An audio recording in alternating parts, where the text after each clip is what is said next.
Have you ever let a family member crash on your couch, rent-free for years? Helped them with everything, from groceries to career advice, simply because you wanted to see them succeed?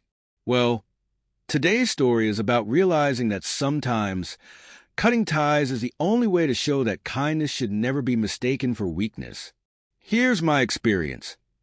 My cousin refused to help me when I was sick because he said he had a life. So I stopped paying his rent. Now he's panicking. I'm 28M, and I let my cousin Eric, 25M, live with me for 3 years without asking him to contribute a single cent towards rent or utilities. Some people might think I'm crazy for doing this, but let me explain. We grew up in a small town near Omaha, where community and family culture are strong. It's not unusual for us to host neighbors or acquaintances if they're visiting the city. I know this might sound strange to some, but it's just how we were raised. 3 years ago, Eric called me, saying he was moving to the city to kickstart his career as a photographer. He was fresh out of college, without a job or a place to stay. He'd done some side gigs back home, but they didn't count as experience in the field he wanted to pursue. He asked if he could crash at my apartment until he got back on his feet. I happily agreed without asking too many questions. After all, growing up, I knew Eric as a passionate and hard-working kid. I hadn't seen much of him during his teenage years because I'd moved out for high school, but we stayed in touch and caught up whenever I visited home. You truly get to know someone when you live with them, though. Eric arrived with 2 big suitcases filled with cameras and equipment. I was impressed by his dedication to following his passion instead of joining the rat race. I decided to help him as much as I could to achieve his dreams. At first, everything was fine. He slept on the couch, kept his things in a corner, and constantly reassured me, "This is just temporary. I'll move out as soon as I land some work." I didn't mind. I was single, living alone, and didn't have many friends because I'd done college and started my career in a different city. Having Eric around made my apartment feel like home again. We had a lot to catch up on. Small-town gossip about relatives and neighbors I hadn't seen in years. Months went by, and Eric seemed to settle in. I started thinking of him as my roommate, even though I was covering most of the expenses, rent, utilities, and groceries. The only thing Eric occasionally paid for was takeaway food, and even then, I let it slide. Honestly, I didn't mind. It was fun having him around. We watched games together and went to the movies. It felt like family. Having someone to spend weekends and holidays with was nice. A month passed, then 3, then 6. Eric managed to get a few gigs here and there, but nothing solid enough to call a career. One day, he came to me saying he was close to a big break, but needed a portfolio. He didn't have the money to rent props for a professional shoot. I took $500 out of my pocket to help him kickstart his career. Even after that, his career didn't take off. He became anxious about his future, so I helped him get a part-time job at a local cafe through one of my acquaintances. Eric lasted just 2 weeks before quitting, saying, "I can't pour coffee for the rest of my life, man. I've got bigger things ahead." I didn't mind, thinking he wanted to focus on his passion instead of getting distracted by part-time work. I didn't give up on him and kept supporting him in every way I could. I had a stable job and decent earnings, and I wanted the same for Eric. When he needed money for a new editing tool, I paid for it. When he wanted help setting up a YouTube channel and an Instagram page, I spent hours writing captions and video descriptions for him. I did all of it without expecting anything in return.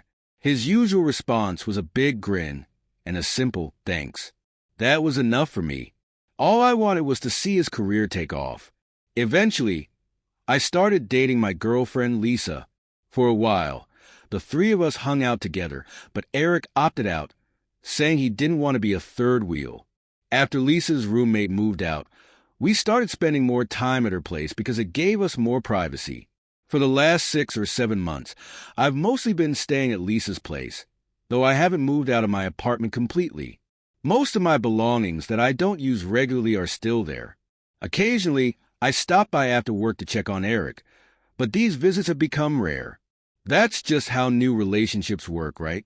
Recently, I noticed that Eric had taken over my bedroom. I didn't make a fuss since I rarely stay there, but I continued paying the rent. The reason I haven't moved in with Lisa completely is that we haven't discussed our long-term future yet. It's only been a year, and we both feel it's too soon to have that conversation. Keeping my apartment gives me a backup plan, just in case things don't work out. However, I've started to realize that Eric doesn't seem to have any gratitude for what I've done for him or for the apartment. Whenever I call him, he comes up with excuses or lies about being busy when I know he's not. What's worse is the passive-aggressive comments he makes. For instance, he'll say something like, "Don't you hesitate to call me for help, do you?" followed by a laugh, as if it's just a joke. One weekend, Lisa and I planned a bowling night with Eric. On the way home, I got a flat tire and called Eric to pick us up. He was so annoyed about giving us a ride, saying, "Next time, maybe check your tires before you drag me into this. Why can't you guys call an Uber? Now I have to drive 12 miles alone." Another time, Lisa and I went shopping and bought a chair. The shipment of the chair we bought was going to take 2 days and was ridiculously expensive. I called Eric to ask if he could help. He said he was at the apartment doing nothing. I asked if he could give me a hand in shipping the chair. He groaned, "Dude, I just did leg day yesterday. My quads are killing me. Can't you, get someone else or just pay for the shipping?" After much back and forth and plenty of whining, he finally showed up. But the whole time, he acted like he was doing us a massive favor. The breaking point came 2 weeks ago when I caught the flu. It hit me hard. Fever, chills, runny nose. Lisa was at work and wouldn't be back until late. I ran out of soup and some medicine. I couldn't wait until Lisa returned. So I called Eric and asked if he could drop by with some hot soup and meds. I knew he was home because just minutes before, he had been live on Instagram. To my shock, he started whining. "Dude, I'm busy. Can't you manage on your own?" I lost my temper but kept my voice calm. I said, "I'm sick. How can you be so cold? I'm just asking you to bring me soup and meds. What's the big deals?" He snapped back, "I'm not your nurse. Why don't you call Lisa? Isn't she supposed to take care of you?" That was it for me. I told him, "I'm not asking you to nurse me. I just asked for a little help. But fine, if you don't want to, forget it." Instead of feeling guilty, he replied, "Yeah, man, you should learn to deal with your stuff. I have my own life to deal with. I can't bail you out every time." His words hit a nerve. I wasn't in any condition to argue, so I just hung up. Despite feeling miserable, I went out and got the meds and soup myself. When Lisa came home that evening, I told her what happened. She was furious. "Why is this such a one-sided relationship? You've been helping him for 3 years. Do you even realize how much you've done for him? And you're still paying rent for the apartment where he's freeloading while basically living here with me." Lisa then suggested I move the rest of my belongings out of the apartment and officially shift in with her.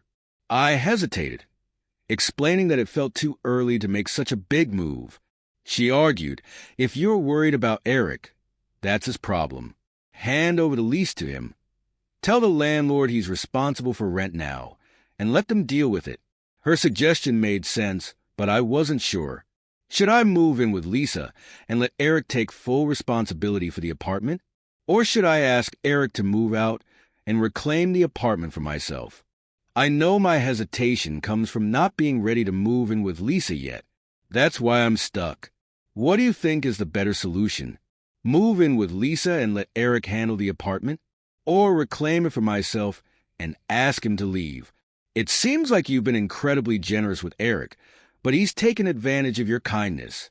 It's disheartening when someone you've supported so much, financially, emotionally, and practically, shows such indifference to your efforts.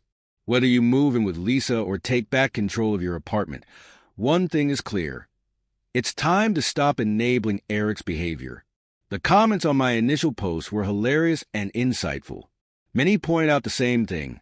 I was stuck in a deadlock. I was tired of providing for Eric, but hesitant to fully commit to living with Lisa. I didn't want to give up my place either. As one commenter put it perfectly, you can't have your cake and eat it too. I decided to tackle the situation head-on, one step at a time. First, I confronted Eric. I called him and told him how hurt I was by his attitude every time I asked for help. He immediately got defensive, listing all the times he had come to my rescue. For instance, when I bought a dinner table for the apartment, he had helped me carry it upstairs. Another time, I forgot an important pen drive at home, and he had dropped it off at my office. I was floored that he had kept a mental tally of every small favor he'd ever done for me. He went on to say, "It's annoying to bail you out all the time. You've been taking me for granted, calling me up for random work.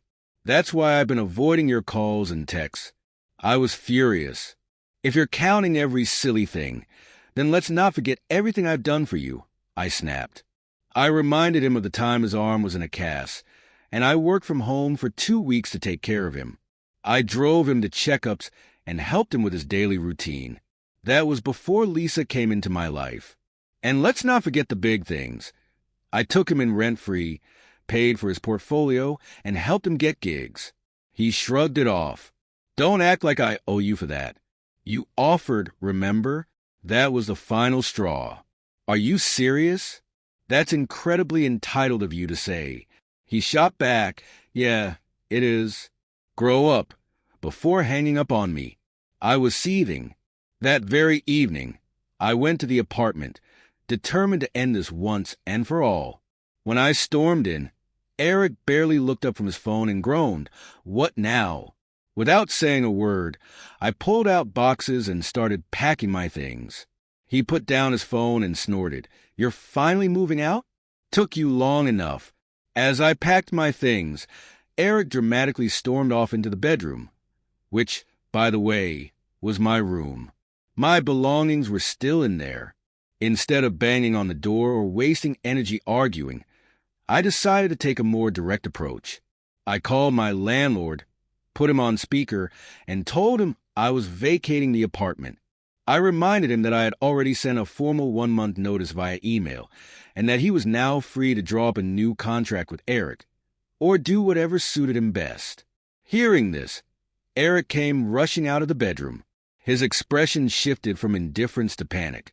For the first time, it seemed like reality hit him.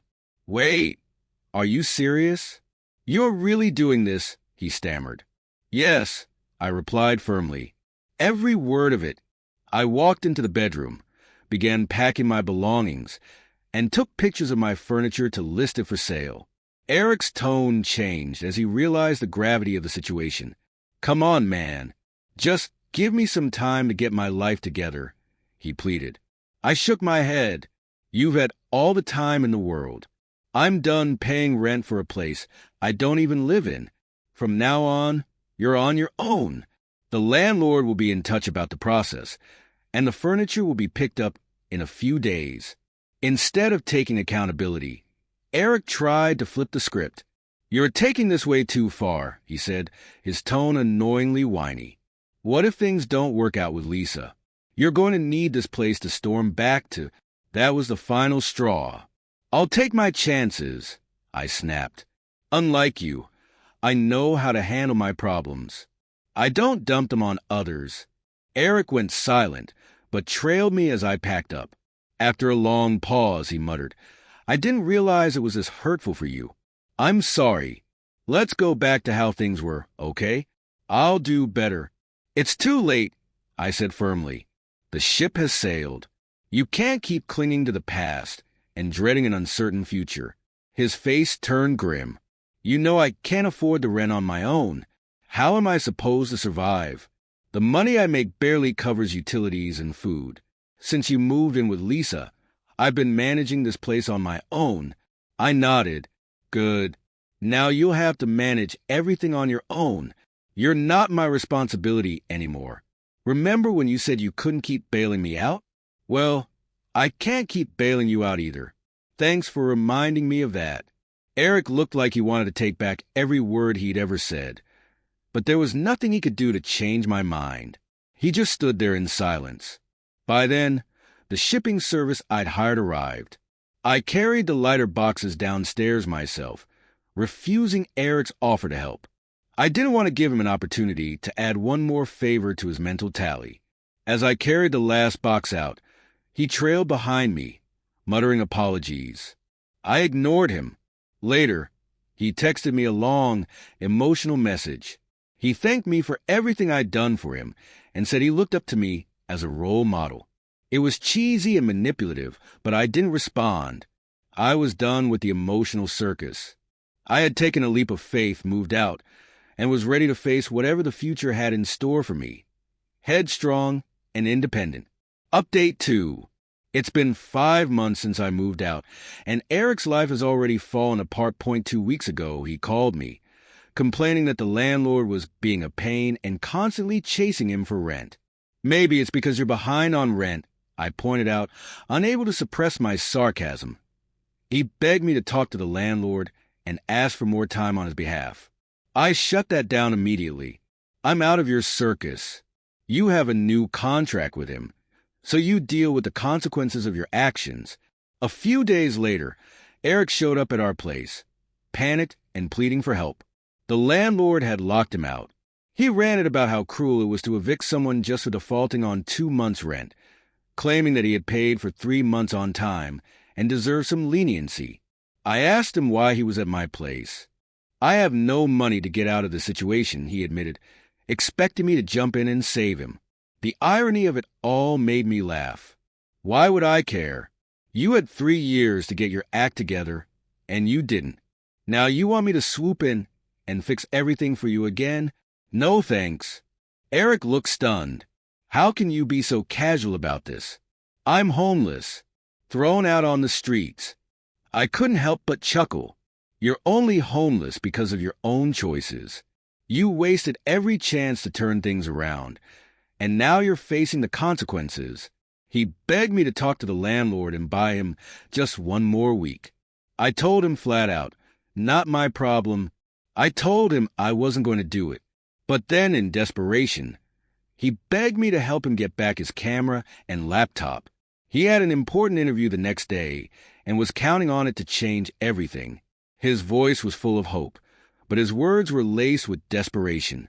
He even promised to pay me back as soon as he got his first paycheck. I refused. I didn't want to get tangled in his mess, so I walked away. But later, feeling uneasy, I decided to call the billing manager to get the full picture. What I heard was shocking. Eric had been throwing loud parties at the apartment, disturbing the neighbors with blaring music and thumping floors. They'd lodged multiple complaints, but he ignored the warnings. Worse still, he'd fallen behind on rent, a situation that was starting to cause major problems. Who would tolerate someone like that? A few days later, he called again. His voice trembled as he said, "You don't care about me, do you? I'm sleeping on the subway every night in this freezing cold.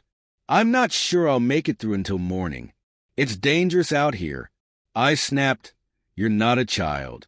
You need to get your life together." He retorted sarcastically, "Wow, this is how you treat family?" I shot back, "This is what I've been thinking since you refused to help me when I was sick." The call ended there, and I didn't expect him to reach out again, but I was wrong. He contacted Lisa, asking if he could stay with her for a week until he sorted out the rent. Lisa, as always, didn't mince words. She said no, that she wasn't willing to jeopardize their privacy. I was relieved she turned him down. I had learned the hard way.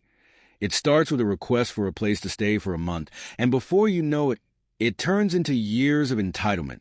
I wasn't about to repeat that mistake. A week ago, Eric showed up at my door, furious. His voice was a mixture of anger and frustration. Apparently, the landlord had seized his camera and laptop, along with his clothes and shoes, packing them into a box and dumping them in the basement. His apartment had been leased to someone else. The manager had given him a 2-day ultimatum. Retrieve his items, or they would be sold to cover the unpaid rent. I could feel a pang of sympathy, especially for the camera, his prized possession. He treated it like an extension of himself, cleaning it every day. But as much as I wanted to help, I knew he needed to face the consequences of his actions. I told him, "I'm really sorry, but I can't do anything about it." His eyes welled up, and for a moment I almost caved. But I stayed firm, controlling my emotions. He left, his face full of disappointment. He made it clear that this was the end of our bond. It hurt, seeing our relationship crumble like this. After all, he'd been my brother in every sense of the word. But I couldn't keep enabling him. The next day, my father called to ask about the situation. Apparently, Eric had gone to my uncle for help and painted me as the villain. This only added fuel to my uncle's anger. But my father knew me better than that and refused to take just one side of the story. After hearing my version, he agreed I had done the right thing by standing my ground. Eric's father bailed him out, and Eric got his camera and laptop back. Unfortunately, the landlord wasn't willing to take him back, and Eric couldn't afford the rent. Last I heard, he was couch surfing with a friend and working as an assistant to a local wedding photographer. I felt a strange sense of relief, not just for him, but for myself too. I'd learned an important lesson. Helping someone doesn't mean letting them take advantage of you. I had to put my boundaries first. You're absolutely right, my dad said after hearing the whole story. You can't keep giving when someone doesn't respect it. You've learned a lot from this, and although it's hard, you've done what you could. Now, it's up to Eric to figure out his next step, and I realized that, as painful as it was to see our relationship fall apart, I had done what was necessary. Sometimes, stepping back and letting someone else face their challenges is the only way they can grow. What would you do in my shoes? Thank you for joining us today at the Art Lounge. Don't forget to like, subscribe, and hit the notification bell so you never miss an update. Until next time.